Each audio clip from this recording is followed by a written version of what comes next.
Delapan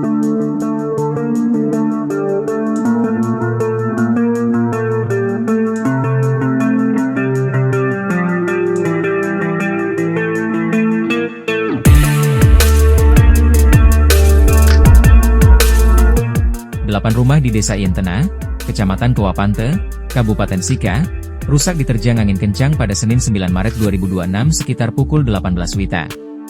Peristiwa itu terjadi saat hujan disertai angin kencang melanda wilayah tersebut sejak siang hingga sore hari. Camat Kewapante, Anselmus Moa, mengatakan, rumah warga terdampak itu mengalami rusak berat hingga sedang. 6 rumah warga mengalami rusak berat sedangkan 2 rumah mengalami rusak sedang. Saat ini, pemerintah Desa Yentena sudah melaporkan peristiwa tersebut ke Dinas Sosial Kabupaten Sika untuk penanganan lebih lanjut. Sementara itu, warga terdampak mengungsi ke rumah kerabat untuk sementara waktu, pasalnya atap rumah mereka hilang tersapi angin kencang. Beruntung tidak ada korban jiwa dalam peristiwa itu.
Terima kasih sudah nonton.